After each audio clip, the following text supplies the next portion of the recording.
beliau ini ke Salim Batu gitu. Nah, Ahmad Al-Maghribi ini karena beliau yang membawakan orang-orang di sini kan masuk agama Islam gitu. Nah, 2 orang dari Brunei juga. Oh, berarti asalnya dari Brunei, Pak? Nah, asalnya dari Brunei. Keajaibannya itu Syekh Al-Maghribi ini dia dimakamkan pas posisi jam 6 sehingga sampai matahari itu bertahan sampai jam 7. Dia masih bertahan. Pas setelah dimakamkan, orang-orang pun lagi jalan pulang, matahari pun terbenam. Pas jam 7. Ini lebih duluan dibanding dengan Kesultanan Bulungan? Oh, duluan ini. Duluan ini. Berarti Islam sudah ada sebelum Bulungan ada, Pak ya? Ya. Sudah masuk. Oh, ya.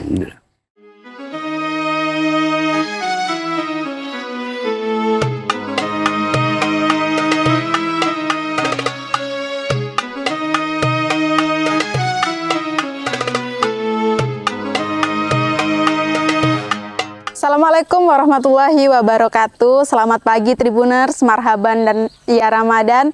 Berjumpa lagi di Ngabuburit Asik di Ramadan 2026 ini bersama Tribun Kalimantan Utara.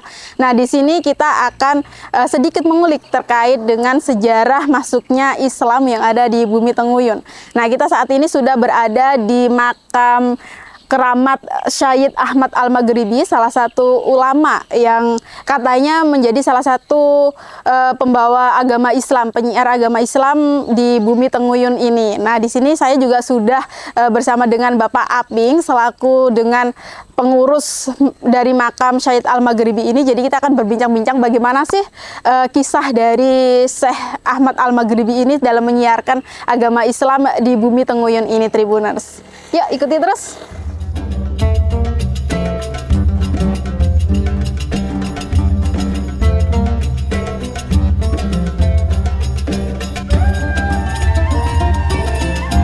Tribuners, sekarang saat ini kita sudah bersama dengan Bapak Aping. Nah, Bapak Aping ini salah satu penjaga makam Syekh Ahmad Al-Maghribi. Kita akan sedikit berbincang-bincang dengan Bapak Aping. Bagaimana sih sejarah dari Syekh Ahmad Al-Maghribi ini di Salim Batu dan seperti apa sih peradaban Islam di Salim Batu ini berjalan seperti itu. Selamat pagi Bapak Aping. Selamat pagi. Ya, assalamualaikum, sehat Bapak? Waalaikumsalam, sehat. Iya, Pak, mungkin bisa dijelaskan Pak terkait dengan sejarah dari makam, kenapa makam ini bisa menjadi salah satu makam religi di Salim Batu? Mungkin dari seperti apa sih Syekh Al-Maghribi itu gitu Pak? Oh, sejarahnya begini kan, ke waktu tahun berapa kita tidak tahu sudah, karena kita masih istilahnya masih belum dapat asal usulnya. Kita tidak tahu tahun berapa dia masuk ke sini. Yang jelas kan yang kita tahu hanya wafatnya aja, tahun 1932. Oh, ini wafatnya Pak ya? Wafatnya. Nah, masuknya beliau kita tidak tahu.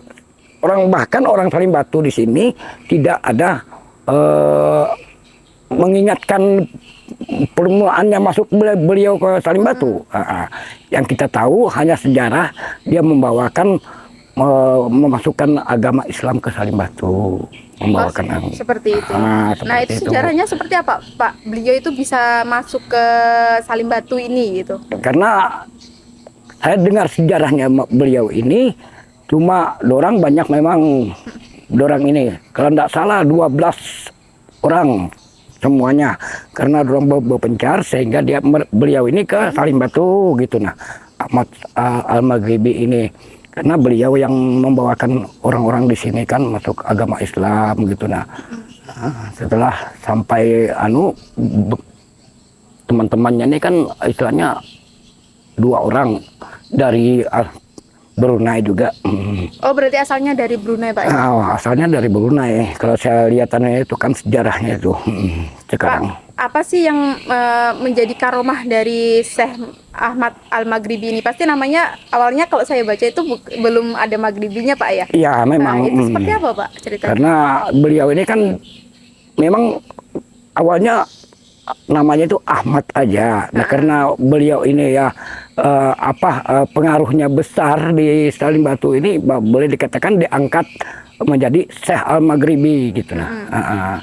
Selama ini tadi kan itu beliau orang biasa juga, bukan orang apa model saya apa, ya cuma orang biasa aja dia. Tapi ada cerita khusus nggak Pak? Misalkan kalau nggak salah itu pas waktu saya baca beberapa sumber itu Syekh Al-Maghribi ini saat dimakamkan tuh ada keajaiban. Nah, ada, itu ada. Keajaibannya itu Syekh Al-Maghribi ini dia dimakamkan pas posisi jam 6 sehingga sampai matahari itu bertahan sampai jam 7. Dia masih bertahan. Pas setelah dimakamkan, orang-orang pun lagi jalan pulang, matahari pun terbenam pas jam 7. Oh, pas waktu si Syekh Al-Maghribi ini dimakamkan, mataharinya tetap terang di daerah ya, Pak? Tetap bertahan matahari itu. Itulah dinamakan Al-Maghribi. Itu karomah, salah satu karomah beliau ya, ya? Itulah karomahnya dia, beliau ini. Dan juga beliau ini kan sejarahnya bukan di sini sebenarnya. Di bawah itu. Beliau ini kan karena ya ada kelebihannya dia sehingga dia naik gitu nah. Dan juga beliau ini walaupun banjir besar dia enggak begitu acap. Oh, enggak pernah acap. Enggak pernah acap. Bahkan barang ini kalau hujan boleh dikatakan orang dua ini tetap basah, dia enggak. Oh, ini ada 2 makam Pak ya? Boleh kita lihat? Tiga. Silakan.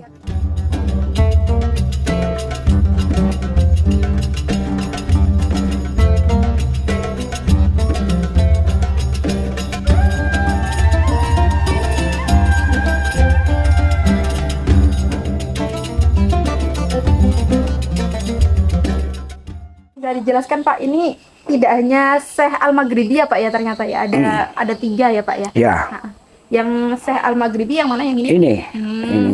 Ini Al-Maghribinya, Syekh Al-Maghribinya. Itu ibaratkan pengikutnya. Pengikutnya. Pengikutnya dia. Jadi istilahnya boleh dikatakan dialah istilahnya kepala mereka, membawakan mengajarkan agama-agama di Salim Batu ini. Oh, ini masih Masehi Pak ya Pak? Tahun Masehi. Jadi ini lebih duluan dibanding dengan Kesultanan Bulungan. Oh, duluan ini. Duluan ini. Berarti Islam sudah ada sebelum Bulungan ada Pak ya? Ya. Masuk. Oh ya. Pak, sejauh ini makam ini sering dikunjungi masyarakat gak Pak? Menjadi salah satu objek religi atau seperti apa? Sering. Makanya saya di sini kan istilahnya tidak bisa kotor apa. Siang malam tetap orang ada. Cuma kita tidak mau istilahnya begini enggak mau kita kan, cuma ya mereka aja yang mau berkunjung silahkan. Kita enggak mau bisa juga melarangkan orang berkunjung kan, biarpun di agama pun yang mana silahkan saja. Berarti tidak harus orang Islam yang tidak, ya? Karena sesuai dengan apa keinginan kita kan. Tapi Syekh Maghribi ini ada keluarganya atau tidak Pak? Kalau keluarganya sih tidak ada, kalau saya lihat di anunya itu. Di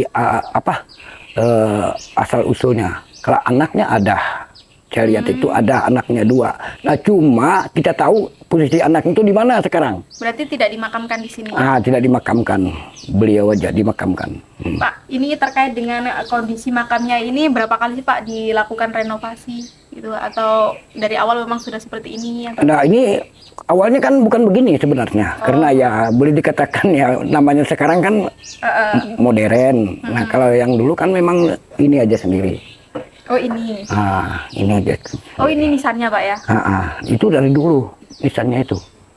Oh berarti ini dari awal, dari tahun 1882 Masehi ya Pak ya? Iya.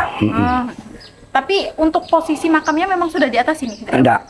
Enggak, di mana? Di bawah. Oh di bawah ini dipindah berarti Pak ya? Dia waktu tahun berapa kita belum ingat kan. Ada banjir besar, dia naik tiba-tiba aja naik. Sedang orang di sini enggak tahu. Naik secara sendiri? Iya. Ini maksudnya naik itu posisinya dia datarannya dari tinggi gitu? Naik di dataran gini dia kan.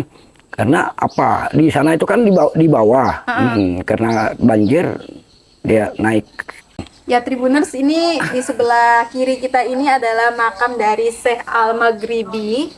Nah, di duanya ada tidak hanya makam Syekh Al-Maghribi, di samping-sampingnya ini menurut Bapak Aming ini salah satu makam dari pengikutnya dari Syekh Al-Maghribi. Ini namanya Sultan Iskandar. Jadi ini dimakamkan di samping-samping.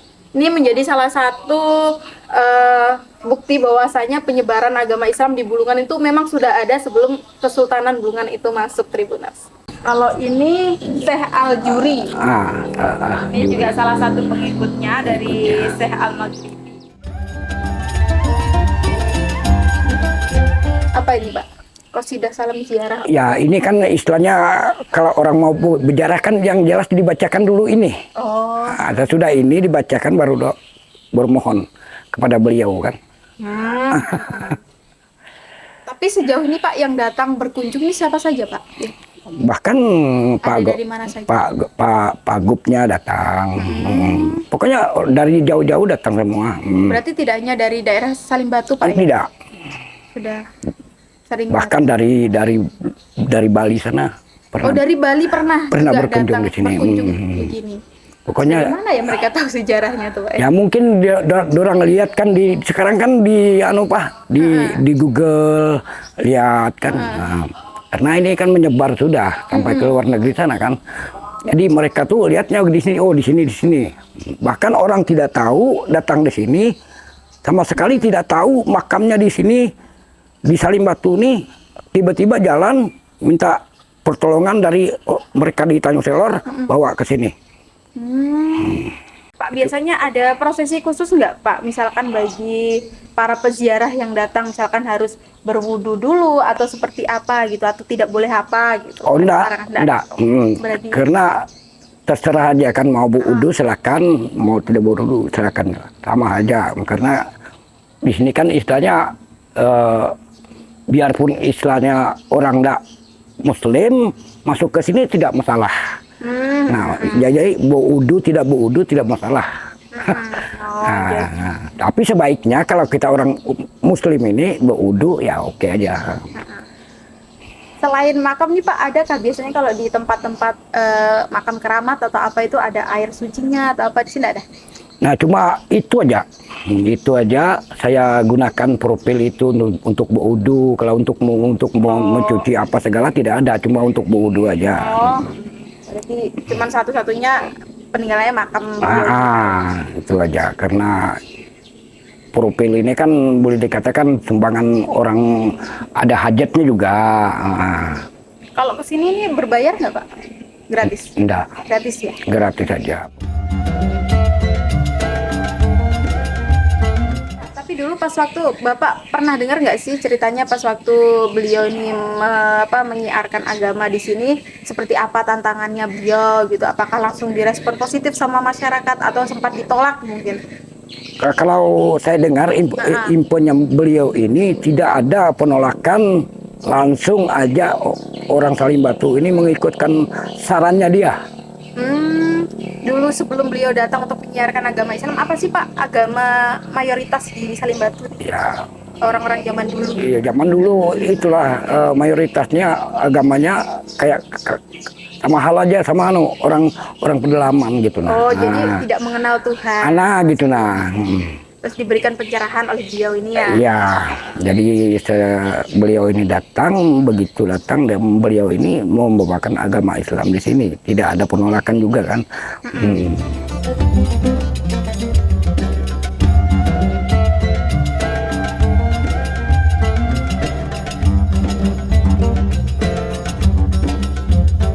Nah, demikian Tribuners, tadi kita sudah mengunjungi makam dari Syekh Ahmad Al-Maghribi, yakni salah satu ulama yang berasal dari Brunei, di mana beliau ini menyebarkan agama Islam di bumi Tenguyun bahkan sebelum Kesultanan Bulungan ini ada, Tribuners.